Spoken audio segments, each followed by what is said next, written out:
Hi, welcome to Genre Chat Podcast for SeriousWriter.com. I'm Caleb Walton, and tonight I'm happy to welcome Aaron Gansky and Cindy Sproles to the podcast. How are you guys doing tonight? Doing well, thank you. I'm doing all right. Thanks for having us. Thank you for being on the show again, Aaron. I know we've had you on a couple of times, but I'm excited to welcome Cindy on. I know you guys just released, I think it was a few years ago, a romance novel that you wrote together. What was the genre? I believe you guys especially defined the genre as a contemporary rock and roll romance. Oh, yeah. It was like a postmodern rock and roll romance. I had like 9 other descriptors there at one point, and the publisher was like, no, just keep it simple. So it was a postmodern Amazon for us. Yeah, postmodern epistolary rock and roll romance or something like that. They wanted to take out epistolary. I got my cat on my lap, so if I look like I'm just randomly looking at the wall, a cat is crawling all over me. So I'm at my house, I'm in my room. I had to pull up my wife's computer, and now my cat thinks it's snuggle time. So I apologies. had Molly on the show last month, and none of the cats were on the podcast the entire time. I was completely shocked. I was expecting at least one of them to get up on the computer at some point. That is an act of God. Well, I wanted to talk a little bit about that genre that you two sort of created together and about the process of writing with a co-author and of writing in the style, because first tell us a little bit about the book project and sort of what made it unique with the style of writing. It was written almost as a series of letters, and sort of how the two of you became interested in writing that type of novel. It was an idea I had when I was still working on getting my master's at Antioch. I thought it would be interesting to try an epistolary novel, which is kind of a novel written in letters. I don't know why I decided that would be fun, but I thought it would be kind of enjoyable. So I decided that a romance would be kind of a good fit for that. Wrote a couple of letters between the two main characters, quickly learned that I had no idea how to write it convincingly in a female's point of view. Nor like the characters sounded too similar. It just didn't have what I was looking for. And so I kind of began the search for a co-author to take on the role of this other character. And then my mind immediately went to Cindy. We had attended a conference together. We attended Blue Ridge, just as conferees way back in the day. And we made a pact that we would come back as faculty at some point. Yeah, and I forgot about that. It happened. And so I invited her to kind of join me in the project, and she kind of took over Emily's point of view and really kind of helped to shape the character. And I'm sorry, I'm boring my cat. We're just going to do the entire podcast like this. This is fun. This is good. So, okay, go on, cat. Go on. Good kitty. We got a couple of dogs outside that would love to join. Yeah, really. So that was kind of how it took shape. Cindy joined up and kind of took over Emily's point of view and gave her character shape, and we just kind of went from there. That's awesome. Cindy, what are your thoughts on the co-authoring and sort of the style that you guys wrote the novel in, and how did you sort of become interested in joining the project with Aaron? Well, I was just tickled that he asked me to do it. It was fun because I was still in the learning process, learning how to write, period, and write. I knew I could do it, but I knew I needed help, and Aaron was already teaching people how to write. So for me, it was kind of a smart move, to gain some insight on how to write better. Absolutely. But it was just fun. We just came together and we kind of hit it off. I think because we are good friends, we hit it off very well, and so we have a good chemistry between us already. And I think that chemistry transferred over onto the manuscript well. He wanted a Southern, mountain voice, and he got it. So yeah, it was fun.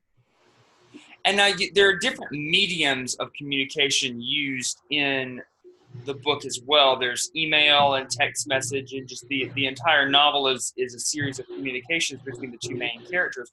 So how did you discover how to change the language? I mean, I know certain things like email or handwritten letters can be more formal and more well thought out, whereas a text message could use, different types of spelling and different words. And did you run into any challenges with that in discovering the character's voice?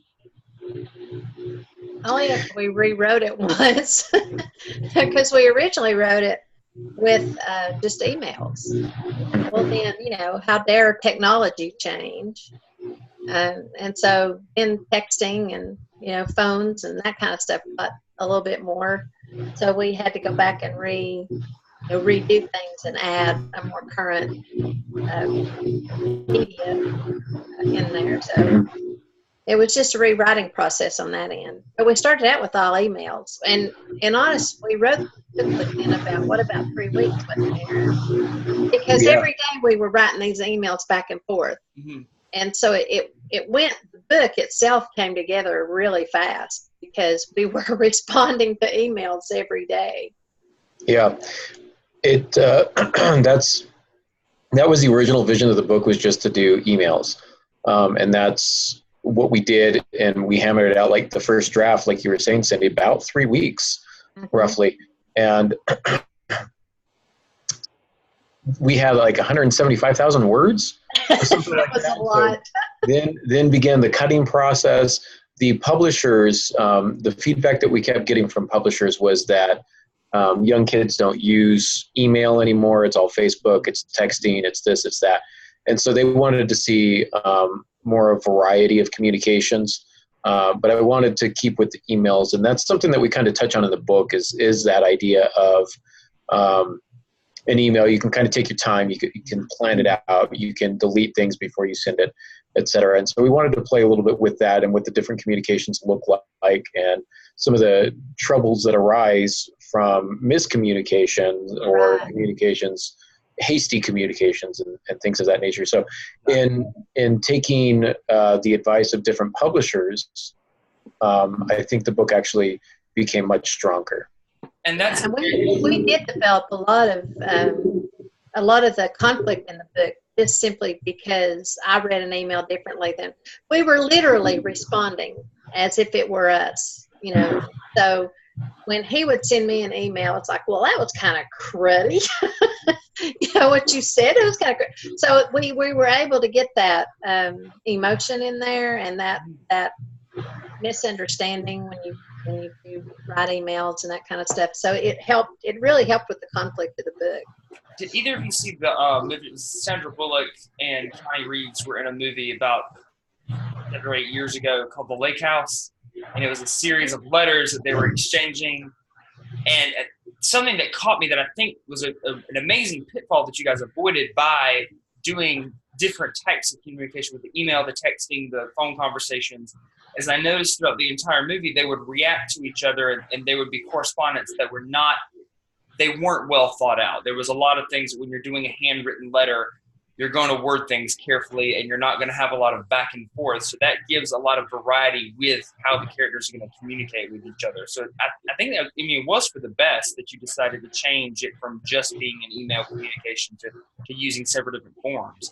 So that was a really good thing that the writing process kind of helped evolve for you. What are some things that the two of you learned? Because now, Aaron, I know you've written some, you write fantasy and contemporary fiction. Had you ever written a romance novel or in the romance genre before this? I have not. There are some romantic type threads in some of my novels, but the novels are that's never the focus. That's never the focus. And whatever, romance kind of plays out throughout the pages, it's more secondary at best, maybe tertiary kind of a subplot.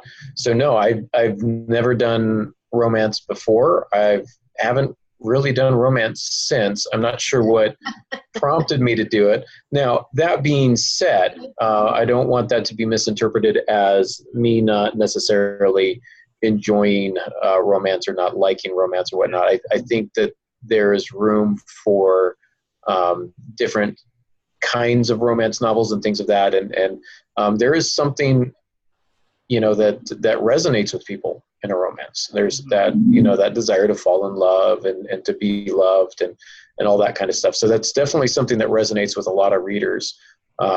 It is a rock and roll romance, so I do get to keep my man card. But yeah, it was interesting. It was fun. Exactly.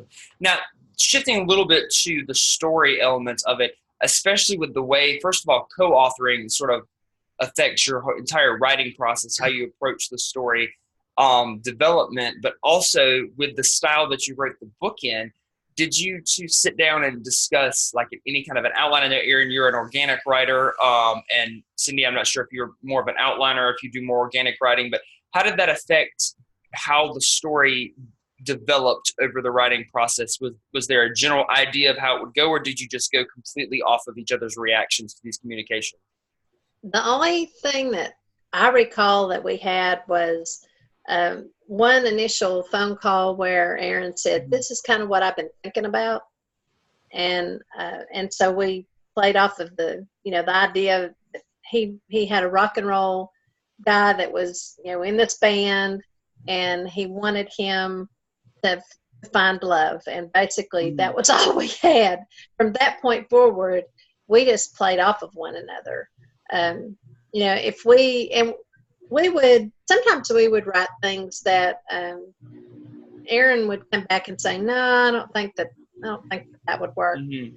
And there were times I would do the same to him, but for the most part, it just kind of fell together. We think a lot alike, so it fell together well, without too much back and forth as far as the plot goes.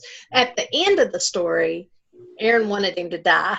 And I said, "No, you can't kill him. You cannot kill him." So that was the only time we had any kind of real disagreement on anything. But as much of an emotional roller coaster as I know the story was for Molly, I think she would have actually physically hurt you if you had done that. She would have gone over to Aaron's house and killed him, I think. Yeah. All I can remember is when she first read the book, she constantly was going, "Oh my gosh, this was so emotional. I cried and laughed and this and that." Their blood would have been spilled if you had killed the main character. Yeah. Yeah. Cindy talked me out of that. We could take the characters and just play with them. We just let our emotions go in, and we didn't really, there were lots of times we really didn't control that emotion. We just poured it into the characters, and so it did make for an emotional roller coaster. A lot of times there would be disagreements that the two would have. And like I said, disagreements over the emails themselves, how things were worded, and then disagreements over how their lives should be.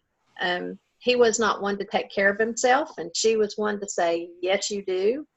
And so they had a lot of conflict like that running together. But we just kind of played off of one another without any real issue until he wanted to kill Jeff. And then we was like, no, I can't do that.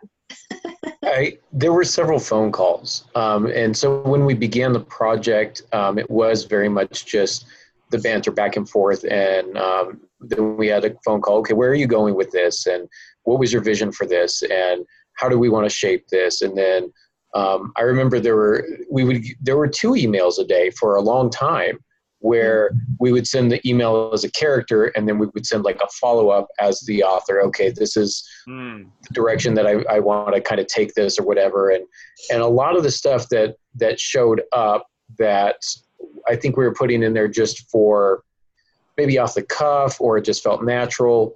Some of those story elements really kind of heated up and became kind of a focal point throughout the text. And so it was one of those things where when we got to the end of the early draft, we were able to see the shape that the story wanted to take, and we went back and we were able to prune it from 175,000 words down to 80. I think we got it down to 80 or something like that. And we cut out a lot of the fluff and just really tried to find the moments that were working and kind of highlight those.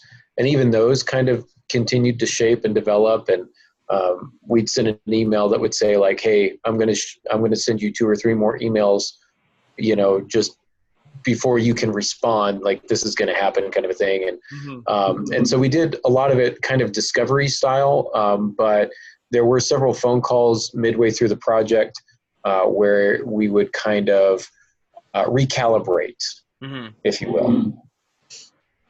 Exactly. Now, how much of the characters did you base off of your own personality? I know just from what I know of the story, Aaron, you have had a lot of stuff. Didn't you have some experience in music and being involved in a band, things like that? And I know, Cindy, you talked about bringing some of the Southern charm into it. Besides those elements, how much of the characters are similar or different from yourselves? Aaron, you want to go first? Yeah. Jeff is a character that he's different than me in a lot of ways, but there's some similar kind of interior struggles. It's kind of the guy in the limelight that doesn't want to be in the limelight. So his band is taking off, and he's a little unsteady with that. He's not sure if he likes it. He's kind of falling out of love with the business side of it, but he also feels kind of an enormous amount of pressure to succeed for the other people in the band. So he's this weirdly selfless guy, but he does behave selfishly in certain ways, and it takes kind of Emily to be able to show him that. So in terms of how much I borrowed from my own experience, a lot of the stories from when I was in the band, because I was in a band and we were playing fairly regularly, and we hit all the hot spots in LA and a lot of that stuff. So a lot of Jeff's kind of rock and roll stories, these like ridiculous, like can't really believe it type stuff. A lot of those have basis in fact, and some of them are just straight, they actually happened. And interesting things happen when you're in a band. And so I try to borrow some of that, the guy who's kind of thrust into the limelight, even though he's not really comfortable with it. And that's where a lot of the conflict arises. So I kind of leaned pretty heavily into that to kind of guide the character of Jeff. Well, I have to tell you a story, because I could be Aaron's mother. Okay. In fact, I claim him as one of my children, because my oldest child and Aaron are the same age. So it was a little awkward for me. It was like writing a romance with your child, and there was just something innately wrong about that. And so I talked to Aaron's mom, and I said, "Are you good with this?" And she laughed and said, "Well, I can't think of anybody else I'd rather him write it with." So I had his mother's approval.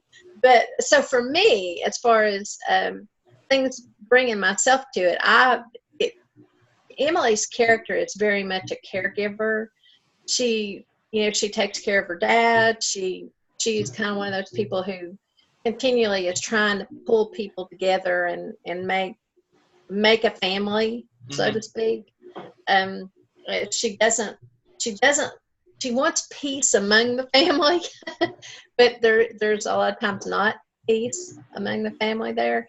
So for me, I guess the part of me that I brought into that was, that mother side of me that came into that, and the caregiver and caretaker, and the one who wants the encourager that wants to be in there. And then the other side of that is I'm pretty stubborn, and she is pretty stubborn.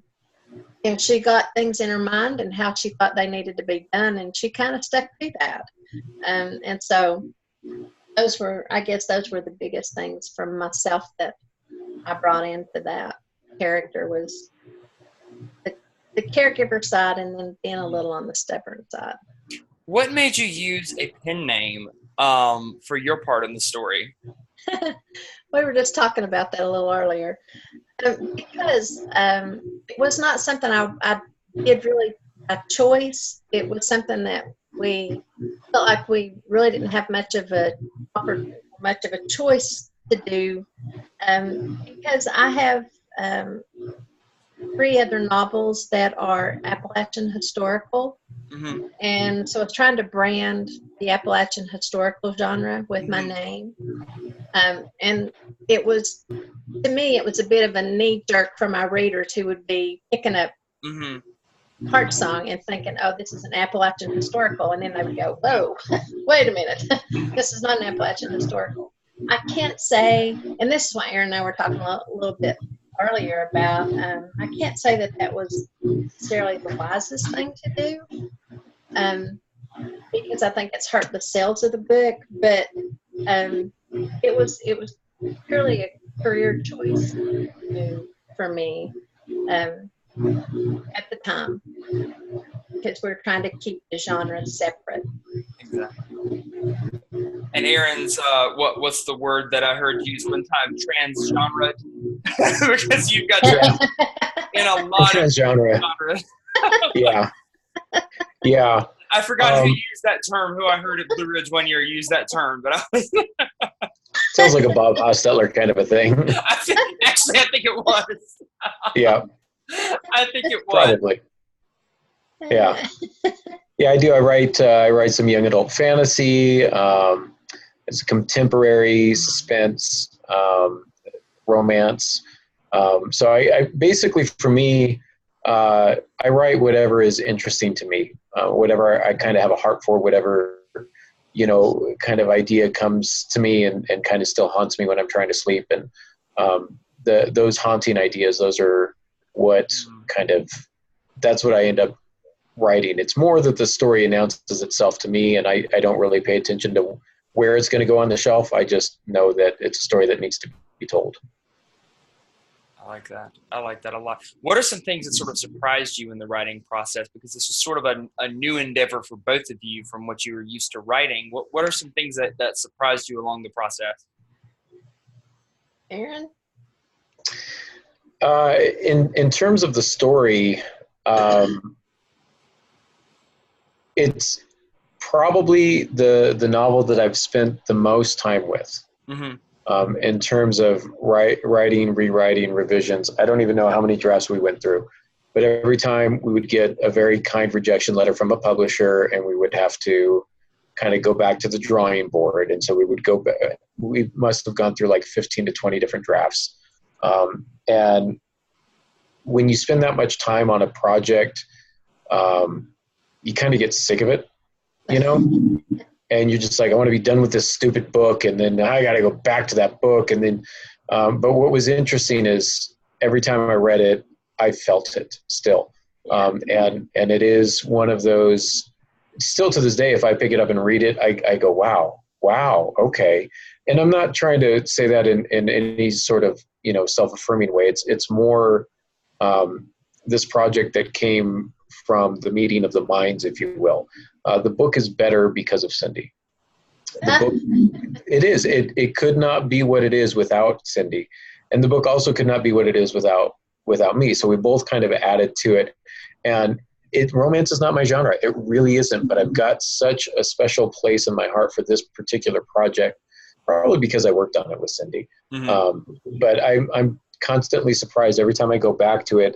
I still get the feels, as the kids say these days. That's good. And it's, yeah. So otherwise, in terms of the writing project, I don't know that I was necessarily surprised by anything. I thought it actually went very smoothly. I've spoken with several people who have done co-authoring, and they have nightmare stories. And so Cindy, kind of like what you were saying up front, if you're going to embark on co-writing a book, make sure you're friends with somebody. Make sure your friendship is strong, because it will challenge it at times, because especially if you're both really vying for creative control. So I think one thing that worked for us, pardon me as I monologue here, like some sort of supervillain. One thing that I think really worked for us is that Cindy kept saying, this is your book. I'm helping you to write it. It's your vision. And so she was very supporting and encouraging in that way of her trying to support me in my task or my quest to get the story into the shape that it's finally taken. And so I think if you're working on a project, there needs to be give and take, but there also needs to be one clear, unified vision. Yeah. Yeah, and we work well together, with that. And he's right. I did continue to tell him, this is your story. So you take the lead and I'll follow. If I have something I feel like is really important, then I'll stick my nose in. Otherwise, you take like the not lead. killing the main character. Yeah. So there were a couple of times that Aaron put a few little dabs of language in there, which the mama and me was like, mm-mm. And so, I would raise my hand at that point and say, let's not do that. Mm-hmm. And so he would back off. But I think I've never written with anybody. Well, I have written with my ministry partner, but those were devotions. So, different. He could write his and I could write mine, and it was okay. But I've never written with anybody else in a collaboration like this. But I think Aaron's right. There has to be a clear vision. And then there has to be really one person who's willing to lead that. And then the other person needs to be a supportive. Now, that may not work for everybody, but it certainly makes life easier if you are willing to give and take and not insist on being the one that, it has to be your way or no way. Exactly. And I guess that's really the secret when you're working with a writing partner, because as you said, Aaron, a lot of times it does end badly. There's some that do it very successfully, and then there's some that aren't successful with it. So it's good that you guys discovered what works for you and already had that chemistry with each other and that respect for each other before you went into the project together. Yeah. The hardest thing was waiting on him to send me the email, because it would be midnight before he sent me the email. I would be up late waiting on that email because I was excited to see how the story was going to go. So I wasn't willing to wait till I got up the next day. I sat there and waited for him to send me the email. I would be writing my part at 1 or 2 in the morning. And that put that anticipation, that emotion into the story that keeps readers so engaged is when the authors are that engaged. Yeah, I agree with that. I found myself eagerly anticipating what Cindy was going to do next, and it's nice to see how somebody else can take the story a different direction.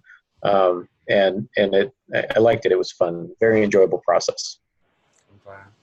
Well, thank you guys so much for being on the show. I've enjoyed talking to you. I actually was at Blue Ridge this past May and got Aaron to sign a copy of it for my girlfriend. She loves it, and I'm eager to read it after she's done with it. She's got it right now. I'm eager to read it after she's finished with it. But really quickly, what's some some website information where people can find, the both of you? I know, Cindy, what was the pen name that you used on the novel? The pen name I used on the novel what was the pen name I used? Oh, no, she's going to ask me. K. Morrison. K. Morrison. I'm sorry? K. Morrison. K. Morrison, that's right. I'm embarrassed. I forgot what I named myself. K is my middle name. Morrison, I love Toni Morrison books. I love her. I love Toni Morrison, and so I stole her last name. That's rude. Yeah. K. Morrison, that's right. So people Google K. Morrison looking for your website, they're not going to find anything. No, you're not. You're just going to have to go to cindysproles.com. And you'll find what you need there. Yeah. Which on the back of the book is my real name on the back of the book. Yeah, and I'm at aarongansky.com. Super easy. So I got plenty of writing tips and such like that there. So that's good. Well, thank you guys so much for being on the show. Thank y'all for watching, and we will see you next week. All right. Bye.